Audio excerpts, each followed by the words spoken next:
October 4th, 1943. Berlin. The oak-panelled conference room of the Reich Air Ministry smelled of cigar smoke, sweat, and desperation. Outside, the city was still scarred from recent bombings, but inside, Hermann Göring carried himself with the arrogance of a man who refused to believe the walls were closing in. His uniform strained against his swollen body as he addressed Germany's leading aircraft manufacturers. Stenographers quietly scratched his words into the official record, capturing a fatal delusion that would echo through history. Göring smirked, his voice cutting with contempt. The Americans cannot build airplanes. They are good only at refrigerators and razor blades. For a moment, silence filled the room. The industrialists, many of whom knew better, said nothing. They watched smoke rise from Berlin's chimneys outside, desperate efforts to replace lost Luftwaffe planes after Stalingrad, after North Africa, after endless attrition. But Göring remained trapped in the 1920s, still picturing the United States as a land of jazz clubs and businessmen in straw hats, tinkering with radios and cocktail shakers, not a nation capable of total war. He was a World War I ace, after all. He remembered how America entered late, flying borrowed French planes, contributing little to the skies of that earlier conflict. To Göring, the Americans were soft, spoiled, industrial clowns who could build shiny toys but not war machines. What he did not know, what he refused to know, was that even as he mocked them, American shipyards were launching 3 Liberty ships per day. At that very hour, in California, Oregon, and Virginia, thousands of ordinary men and women, farmers' sons, waitresses turned welders, African-American sharecroppers who had never seen the ocean, were piecing together massive cargo vessels like clockwork. By the time Göring's meeting ended, Richmond shimmered. Ipyard workers had completed another full ship, sliding steel leviathans into the Pacific with a speed that shattered every known metric of naval production. This was not war as Göring understood it. This was mathematics, industry, and willpower, turned into a weapon sharper than any blade. And within 6 months, those razor-blade Americans would unleash 1,000 bomber raids over Germany, while their shipyards spat out a new vessel every 8 hours. Göring's words would become infamous, not because they were bold, but because they revealed the blindness of a regime that could not imagine the scale of what was coming. A tidal wave of steel and fire, born not in battlefields but in factories, was already rolling toward Germany, and it could not be stopped. In the shadowed corridors of Berlin's intelligence offices, another tragedy unfolded, not of bombs or bullets, but of blindness. The Reich's intelligence services, especially the Abwehr and the Luftwaffe's own reconnaissance units, had been feeding Göring a carefully filtered version of reality. Reports arriving from America painted a picture of chaos, inefficiency, and confusion. German agents in New York and Detroit described strikes, political squabbles, and factory bottlenecks. They told of women entering assembly lines, farmers abandoning fields, and even racial unrest threatening to split the nation apart. To a man like Göring, steeped in arrogance and contempt for democracy, this intelligence confirmed what he wanted to believe, that the United States was too divided, too distracted, and too decadent to fight a total war. What he never saw, or chose not to see, was the other half of the story. Yes, America was experiencing strikes. Yes, there was social tension. But instead of collapsing under the weight of these contradictions, the US was adapting.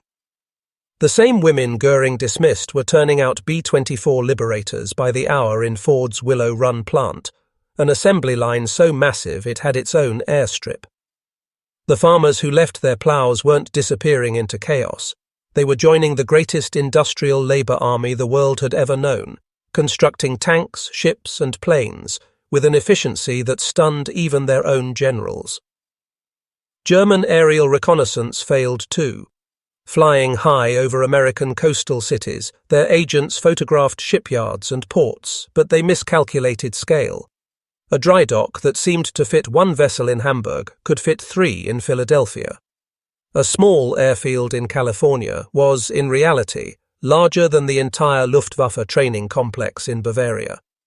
The raw numbers simply didn't compute in their minds. How could a nation of shopkeepers outproduce the Reich, the nation of Krupp steel and Junkers engines? This illusion was deadly. It allowed Göring to keep boasting that America could never flood the skies with aircraft, never darken the seas with steel convoys. In truth, by the time his intelligence officers filed their doctored reports onto his desk, American factories were already surpassing German production not just by margins, but by multiples. Germany thought it was peering into America's weakness. What it was really staring at, and ignoring, was a giant awakening. And that giant was building faster than Göring's imagination could ever stretch. Imagine the echo of steel on steel, sparks flying like fireworks, and the thundering rhythm of hammers and rivet guns. This was not the battlefield Göring understood, no trench mud, no roaring cannons, but it was more powerful than any Luftwaffe squadron. It was America's factories, awakened from peacetime slumber, transformed into a war machine unlike anything history had seen. In Detroit, the automotive capital of the world, car assembly lines were ripped apart and reconfigured to churn out Sherman tanks, fighter engines, and B-24 bombers. Ford's Willow Run plant stretched nearly a mile long, so massive that workers rode bicycles through its corridors. Every hour, a finished bomber rolled off its line, wings gleaming, fuselage riveted, engines primed. By the war's peak, this single plant alone was producing more aircraft per year than the entire nation of Italy. Meanwhile, across the coasts, shipyards became temples of steel. In Richmond, California, Henry Kaiser revolutionized production by introducing prefabrication. Instead of slowly building ships piece by piece, entire sections were welded off-site and slotted together like a puzzle. Liberty ships, the backbone of Allied logistics, were assembled in weeks instead of months. One record-setting crew launched a completed ship in just 4 days and 15 hours. A feat so staggering it left even seasoned naval officers speechless. And it wasn't just men who fueled this surge. Women in bandanas and overalls, Rosie the Riveters, flooded into the workforce. Housewives who had never touched a tool learned to operate welding torches, drill presses, and heavy machinery with precision. Teenagers, immigrants, and retirees all found themselves part of something vast, the arsenal of democracy. By 1943, nearly 1/3 of the entire American workforce was engaged in war production, a collective surge that turned assembly lines into battlefields of their own. The statistics alone were devastating. By 1944, the United States was producing 96,000 aircraft per year, while Germany struggled to build barely a third of that number. American factories were rolling out jeeps, tanks, rifles, and artillery at rates so high that warehouses overflowed, forcing equipment to be shipped directly from assembly lines to the front. This was the machine Göring dismissed with a laugh, the machine he said was only good for razor blades. But inside these roaring factories, America was forging not just steel, but the fate of the war. Every rivet, every weld, every engine was a blow struck against the Reich, and soon the skies over Germany would prove it. The first warning signs came not from intelligence reports, but from the clouds above Europe. In late 1942 and early 1943, Luftwaffe pilots scrambled into the air expecting manageable bomber formations, the kind they had shredded over Britain 2 years earlier. Instead, they found wave after wave of American heavy bombers, formations so vast they seemed to stretch from horizon to horizon. The B-17 Flying Fortress, with its bristling machine guns and thick armour, was nothing like the flimsy aircraft Göring remembered from the Great War. These were machines built by the very razor-blade factories he had mocked, and they were arriving in numbers that defied imagination. At first, German aces like Adolf Galland and Günther Roll scored kills with the same deadly precision that had made them legends. A bomber would burst into flames, spiralling downward, its crew bailing out in parachutes. But for every B-17 shot down, 5 more filled the sky behind it.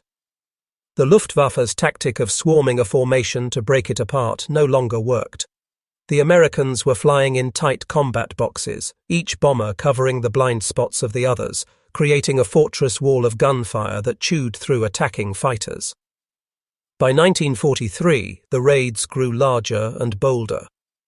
Hamburg, Bremen, the Ruhr, industrial cities once thought untouchable now burned beneath relentless daylight bombing. The Luftwaffe, already strained from losses in Russia and North Africa, was being stretched to its breaking point. German civilians, hiding in shelters as the ground shook, whispered in disbelief about the sheer number of aircraft overhead. Entire squadrons of German fighters would return from combat shredded, with half their planes missing. Inside his Reich Air Ministry office, Göring began to hear the rumors from his own pilots. "Herr Reichsmarschall, the Americans are sending too many.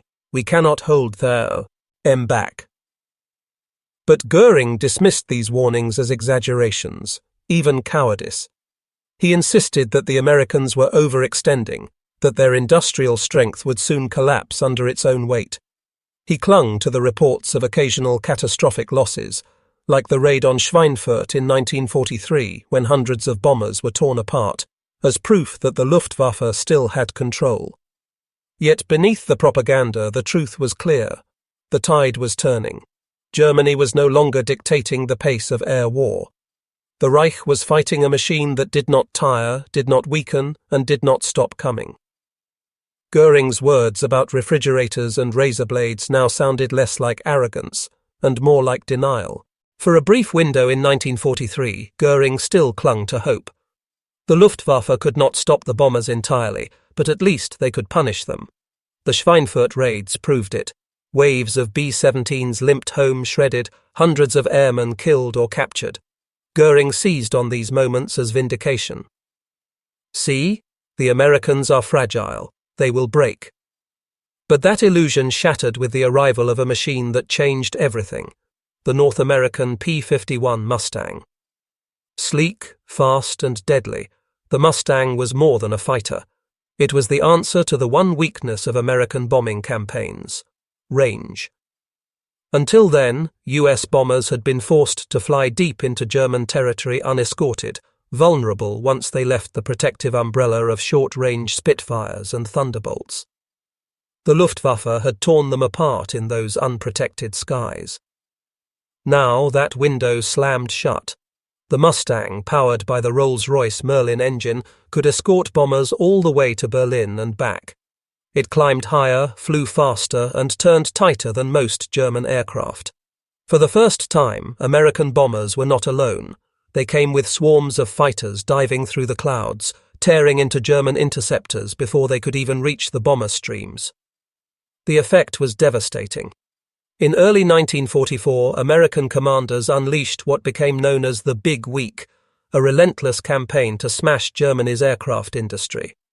Mustangs hunted the hunters, strafing Luftwaffe airfields, destroying planes on the ground before they ever took off. Veteran German aces, men who had survived years of combat, suddenly found themselves ambushed, outnumbered, and gunned down by pilots who had trained in the safety of American skies with endless fuel and resources. Losses mounted at a catastrophic rate. In just a few months, the Luftwaffe bled out its irreplaceable core of experienced pilots. Training schools churned out replacements, but these were boys. Teenagers with barely 100 hours of flight time, thrown into cockpits against Mustang veterans who had thousands. The skies became slaughterhouses. When Göring looked up one day and saw American Mustangs flying unchallenged over Berlin, he is reported to have muttered words that cut deeper than any Allied bomb. "When I saw Mustangs over Berlin, I knew the war was lost." This was no longer arrogance. This was surrender, whispered in private, even as his speeches to the German people still promised victory. The Reich's proud air force was broken, and the factory power he once mocked had made it possible. The spring of 1944 marked the unravelling of Germany's last illusion, that no matter how many planes were shot down, German factories could still replace them. For years, the Reich had boasted of its secret advantage, a supposedly endless ability to produce Messerschmitts, Focke-Wulfs, and jet prototypes that would turn the tide. But now, under the combined weight of American bombers and British night raids, those factories were being torn apart piece by piece. The Ruhr, the industrial heart of Germany, became a graveyard of twisted steel and smoking rubble. The city of Schweinfurt, once the centre of ball-bearing production, saw its output cut to a fraction. Even Göring's prized underground projects, secret facilities carved into mountains to shelter jet production, could not keep pace. Allied reconnaissance found them, and the bombers came again, dropping thousands of tons of explosives until whole mountains seemed to bleed fire. But bombs alone were not the only weapon. Germany's shortages were strangling it from within. Oil fields in Romania, synthetic plants in Germany, and fuel convoys across Europe all became prime targets. With each raid, the Luftwaffe's lifeblood drained away. Fighter squadrons that once flew daily missions now sat idle, their sleek machines grounded for lack of fuel. Some German pilots recalled being ordered to taxi their planes into position to look ready for combat, only to climb out again because there wasn't a drop of aviation fuel to spare. Meanwhile, American factories, the very ones Göring had dismissed as toy makers, continued to spew out machines in impossible numbers. For every Me-109 rolling off a shattered German line, American plants delivered dozens of Mustangs, Thunderbolts, and bombers. A cruel equation took shape. Germany lost more planes each month than it could build, while America built more each month than it lost. And it wasn't war. It was arithmetic, and the numbers condemned the Reich. Göring's speeches grew more frantic. He promised wonder weapons, jets that would sweep the skies, rockets that would terrify London. But in the factories, workers knew the truth. Their hands assembled machines with no fuel to fly them, no pilots trained to use them, no factories left untouched to repair them. The man who once sneered that Americans could only make refrigerators now presided over an air force that was starving, broken, and burning. Germany's skies, once the proud domain of the Luftwaffe, had become a hunting ground for the Allies. And Göring's arrogance had blinded him to the moment when it all could have been stopped. By 1944, the war was no longer something German civilians read about in newspapers. It was above their heads, every day and every night, an unending thunder of engines followed by firestorms that turned cities into infernos. In Hamburg, Dresden, Cologne, and Berlin, people poured into shelters as the ground shook, the air grew hotter, and the very oxygen seemed to vanish from their lungs. Göring had once promised that no enemy bomber will ever fly over the Reich. But now the skies were black with them, blotting out the sun at noon. Eyewitnesses described it as the end of the world. Entire bomber streams passed overhead for hours, their formations so vast that survivors remembered the roar of engines never ceasing, a rolling thunder that felt eternal. When the bombs fell, they did not simply destroy buildings, they created storms of fire. Winds whipped through streets at hurricane force, sucking people into flames, lifting cars and trees into burning whirlwinds. Mothers clutched children as the heat grew so fierce that asphalt boiled beneath their feet. The terror was not only physical but psychological. Civilians huddled in bunkers could hear the bombs whistling, the earth trembling, masonry cracking around them. Each pause in the explosions offered no relief, only the anticipation of the next wave. Some emerged from shelters to find their neighborhoods erased, streets they had walked their entire lives gone, replaced by craters and walls still glowing red. And through it all, rumors spread. People whispered about Göring's mocking words, how he had laughed at American industry, how he had promised Germany's skies would remain safe. The irony was bitter. Now, those same Americans Göring had belittled were delivering destruction with mechanical precision, each bomber wave a reminder of how fatally wrong he had been. In Berlin, ordinary citizens began to say loud what once would have been treason, that Göring's Luftwaffe was no longer protecting them. Some cursed him openly in the shelters. Others looked to the sky, not in hope, but in resignation. They knew the Reich could not stop what was coming. For civilians, Göring's arrogance was no longer an abstract insult. It was the reason their children coughed in the smoke, the reason their homes lay in ruins, the reason the night sky glowed red as if the world itself were burning. His words had mocked refrigerators and razor blades. What rained down now was proof that those factories had built something else entirely. A firestorm from which there was no escape. While German cities burned under bomber raids, another war machine ensured that the fire from the sky never ceased, the Liberty ship. These cargo vessels, ugly and slow, were the beating heart of America's strategy. They carried everything: bombs, fuel, food, trucks, tanks, spare engines, even locomotives, across the U-boat-infested Atlantic. Without them, the bomber streams Göring feared would have run dry. With them, the tide became unstoppable. Each Liberty ship was an industrial miracle. Built from prefabricated parts, they were welded together in record time, often faster than U-boats could sink them. German submarines prowled the Atlantic, and early in the war they reaped a terrible harvest. Convoys burned at sea, merchant sailors drowned in freezing waters. For a moment it seemed Germany might choke Britain and strangle America's supply lines. But then the numbers shifted. America's shipyards simply built more. For every ship sunk, 2 more slid into the ocean. By 1943, production had surged so high that losses barely mattered. The sea lanes belonged to the Allies.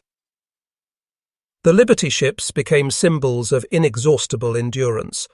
Ordinary sailors, many civilians in uniform for the first time, manned them with quiet bravery. They faced storms, torpedoes, and flaming oil slicks, yet the ships kept sailing. Each arrival in Liverpool, Glasgow, or Cherbourg meant another flood of bombs loaded onto trains, another convoy of fuel trucks snaking toward air bases, another stream of food feeding Allied armies. Göring never accounted for this. He mocked American production as childish abundance, as if refrigerators and razor blades could not be repurposed into weapons of war. But refrigerators had taught America how to mass-produce compressors and engines. Razor blades had refined its mastery of precision steel. These skills, scaled up and weaponized, built the factory, as that poured Liberty ships into the ocean like toys out of a mold. By 1944, Liberty ships and their larger cousins, the Victory ships, were carrying millions of tons of supplies each month. Fuel for the P-51 Mustangs, bombs for the B-17s, food for the soldiers storming Europe, all of it rode on their decks. And unlike Germany, America never ran short. Its convoys grew faster, safer and larger with every passing month, while the U-boat arm that once threatened to starve Britain was itself hunted to extinction. In the end, the Liberty ship was Göring's worst nightmare in disguise, a refrigerator factory on the ocean, a razor blade company turned lifeline. Silent, relentless and infinite, they ensured the fire from the skies never stopped falling on Germany. June 6, 1944. The beaches of Normandy. The largest amphibious invasion in history was underway, a gamble that would decide the fate of Europe. As dawn broke, German defenders scanned the skies, waiting for the mighty Luftwaffe to appear, to swoop down on the vulnerable armada of ships and the endless waves of Allied landing craft. But the skies remained eerily empty. In reality, the Luftwaffe was no longer capable of defending the Reich, let alone disrupting an invasion of this scale. Years of attrition, bombings, and pilot losses had gutted Göring's air force. Only a handful of German fighters managed to appear over Normandy that day, so few that Allied pilots later joked they could count them on one hand. One solitary German aircraft, a Focke-Wulf, was recorded making a desperate pass over the beaches. Its presence was so pitiful compared to the thousands of Allied planes overhead that it was remembered more as a curiosity than a threat. Meanwhile, the Americans and British filled the skies with an armada of their own.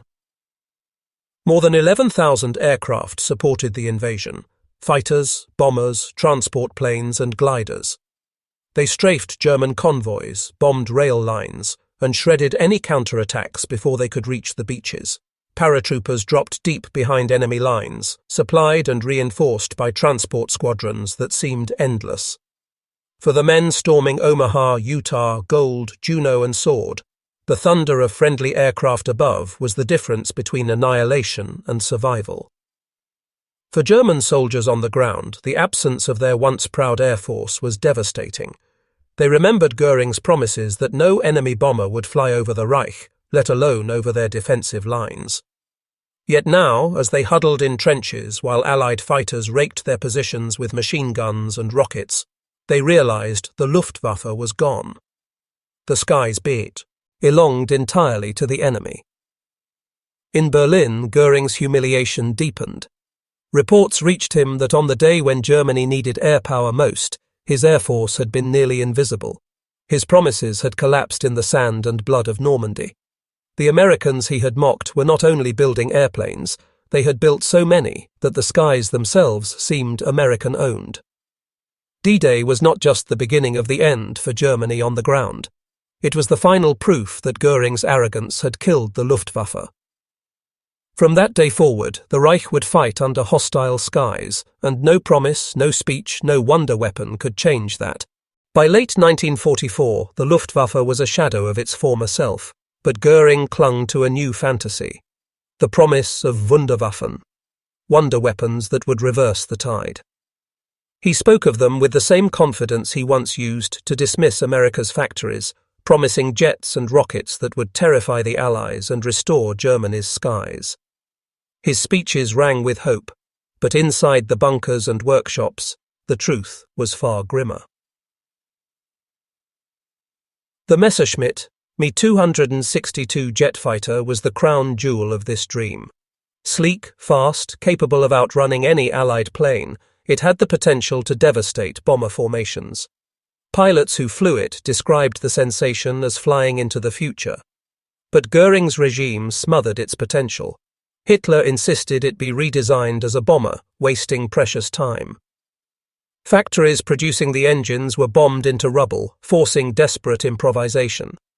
Even when jets rolled off the line, they lacked fuel and trained pilots. Many sat useless on runways, waiting for resources that never came. Then there were the V-weapons, the V-1 flying bombs and the V-2 rockets. Launched from hidden sites in occupied Europe, they rained destruction on London, killing thousands and spreading terror. But they were terror weapons, not war winners. Each rocket consumed vast amounts of resources while doing little to slow the Allied advance. Göring boasted that they would break Britain's spirit. Instead, Britain endured while Germany's cities continued to burn. Inside Germany, civilians grew cynical. They whispered that Göring's wonder weapons were nothing more than lies to cover his failures. Workers who built the jets and rockets knew the shortages firsthand. They cannibalized parts, patched engines, and prayed machines would survive test flights. Many never did. All the while, American production surged ahead untouched. For every jet Germany built, America built hundreds of P-51 Mustangs. For every V-weapon launched, thousands of bombs fell on German cities. Göring's mirage of technological salvation was no match for the relentless arithmetic of industrial war. The tragedy was not that the Germans lacked innovation, they had it in abundance. The tragedy was that arrogance, mismanagement, and denial had smothered it. Göring had once laughed at America's razor blades. Now his Luftwaffe was begging for fuel, his pilots were boys, and his wonder weapons were too little, too late. The Reich's skies were lost, and Göring's promises had become bitter jokes whispered in the ruins. By 1945, the Luftwaffe, once the pride of Nazi Germany, was no longer an air force. It was a scattering of desperate remnants, starving for fuel, manned by boys too young to shave and veterans too exhausted to fight. Allied aircraft roamed the skies over Europe like predators, striking at will, while German planes, when they appeared at all, were hunted down like prey. Göring's promise that no enemy bomber would fly over Germany had been buried under the rubble of his own cities. The Allies owned the skies. Daylight raids by American bombers leveled industrial sites with mechanical precision, while by night the Royal Air Force turned cities into seas of fire. P-51 Mustangs and P-47 Thunderbolts strafed rail yards, highways and convoys, shredding whatever moved. Even farmers trying to plough their fields sometimes found Allied fighters swooping low, their machine guns tearing into anything that looked remotely like military transport. Fuel shortages crippled what was left of the Luftwaffe. Pilots trained on bicycles, pedaling in circles to simulate dogfights. Some planes were towed into the air by others, saving fuel for a single desperate combat sortie. Entire squadrons were grounded, their sleek jets and fighters sitting silent, useless monuments to a war machine that had run dry. When young pilots did fly, they faced impossible odds: 5, 10, sometimes 20 Allied fighters for every German plane. Few survived more than a handful of missions. The psychological collapse was just as devastating. German civilians, once told to trust in Göring's invincible air force, now watched Allied bombers pass overhead in perfect safety, wave after wave. They no longer cursed the enemy. They cursed Göring. His arrogance had promised protection, yet their homes lay in ruins, their children buried in ash. For many, the Luftwaffe's death was the final betrayal. By the time that the Red Army closed in on Berlin, the Luftwaffe barely existed. Göring himself retreated into morphine fog, his uniform still weighed down with medals he no longer deserved. He had mocked America's refrigerators and razor blades, yet now it was America's factories, humming thousands of miles away, that had crushed his air force, starved his nation, and stripped Germany's skies of hope. The Luftwaffe was dead. The Reich was next, and Göring's words would echo forever, not as prophecy, but as the most bitter irony of a war built on arrogance and denial. April 1945. Berlin was collapsing under the thunder of Soviet artillery. The Reichstag trembled as shells landed closer each day, and the once mighty Nazi leadership was reduced to a handful of desperate men hiding in a bunker beneath the ruins of their capital. For Hermann Göring, the man who had once strutted as the second Führer and master of the Luftwaffe, the end came not with glory, but with betrayal and disgrace. As Hitler raged in the bunker, Göring was nowhere near Berlin. He had retreated to his estate in Bavaria, a palace dripping with looted art and luxury, while his nation burned. From there, he sent a carefully worded telegram to Hitler. In it, he suggested that since Hitler was trapped and isolated, unable to command, Göring should assume leadership of the Reich. The message was cautious, almost deferential, but in Hitler's paranoia, it read like treason. When Hitler read the telegram, his fury was volcanic. He ranted that Göring had betrayed him, that the man he had once trusted above all others was now plotting to steal his power. In a single stroke, Hitler stripped Göring of all titles and positions, expelling him from leadership. For the man who once commanded Germany's skies, the humiliation was total. Inside the bunker, whispers spread. The fat Reichsmarschall, once the most powerful man in Germany after Hitler, had been cast aside in disgrace.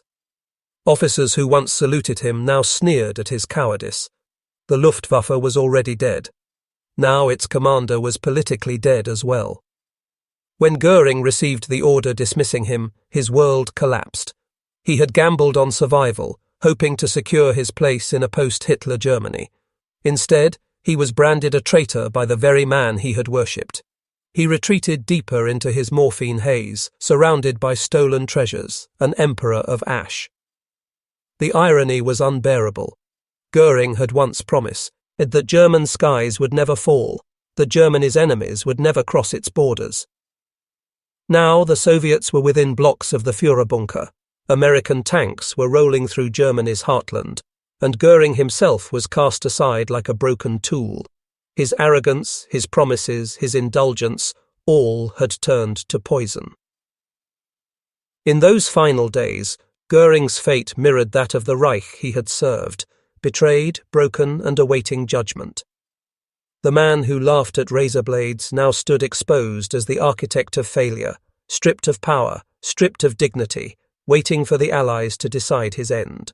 As the Reich collapsed in May 1945, Hermann Göring fled his palace in Bavaria, weighed down not with loyalty to the Führer, but with trunks of stolen art, jewels, and fine clothing. His armies were gone, his Luftwaffe reduced to wreckage, yet he clung to his opulence as though it could shield him from the world closing in. When American troops finally found him near Salzburg, the once feared Reichsmarschall did not fight. He surrendered without resistance, waddling forward in a custom uniform still glittering with medals that meant nothing anymore. The Americans were stunned. Here was the man who had once commanded the skies of Europe, who had promised the Reich eternal victory, who had mocked the very existence of American industry, and yet he stood before them like a grotesque caricature of faded power. He carried morphine in his pockets, velvet-lined cases filled with rings and watches, and enough baggage to fill a convoy. Soldiers laughed as they inventoried his possessions, marvelling at the absurdity of his vanity even in defeat. But Göring was not treated like an ordinary prisoner. For the Allies, capturing him alive was a prize.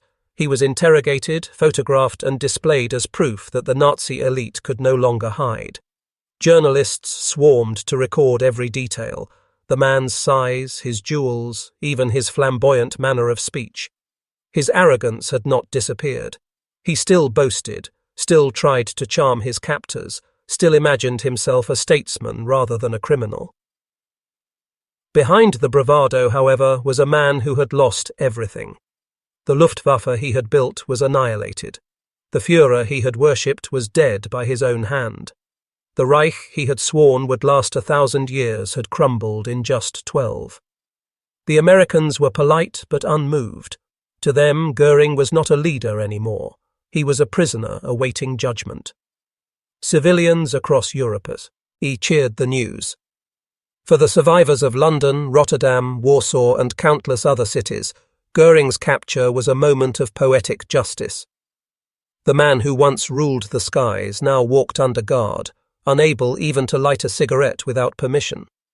His morphine addiction was discovered, and the mighty Reichsmarschall was reduced to begging for doses like a common addict. It was the beginning of the endgame. Hermann Göring, who once promised Germany the world, was now a trophy of defeat. And soon the world would judge him, not by his boasts but by his crimes. Nuremberg, 1946. The world gathered to pass judgment on the men who had plunged humanity into its darkest war. In the dock sat generals, ministers, and ideologues, but none drew more attention than Hermann Göring. Once the architect of Germany's skies, now bloated, addicted, and stripped of command, he still carried himself with theatrical arrogance.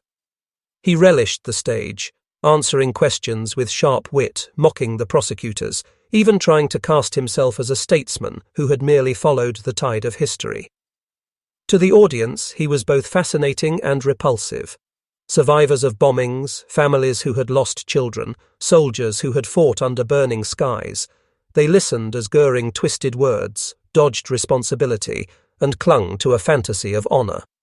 Yet as evidence piled up, the slave labor, the plunder, the ruthless exploitation of conquered peoples, the bombings of civilians, even his silver tongue could not mask the truth. The man who once promised Germany invincibility was nothing more than a criminal dressed in medals. The court sentenced him to death by hanging. For the Allies it was justice, for Göring it was humiliation. Hanging, he thought, was fit for common criminals, not for a Reichsmarschall. He demanded a soldier's death by firing squad, but the tribunal refused.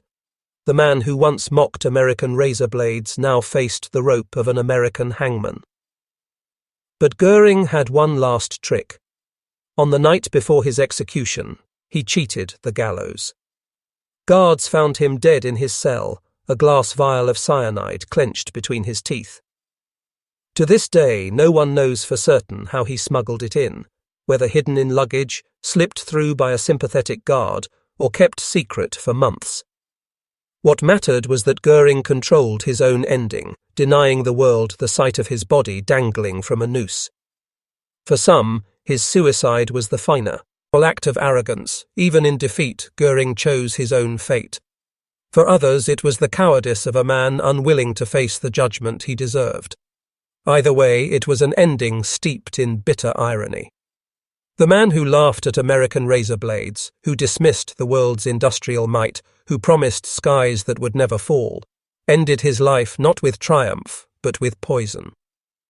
In the end, Göring's legacy was rubble, addiction, betrayal, and a razor blade of irony sharper than any factory steel. His arrogance had doomed the Luftwaffe, doomed his nation, and in the ashes of his empire he left behind nothing but a warning that pride and delusion can destroy even the mightiest of men.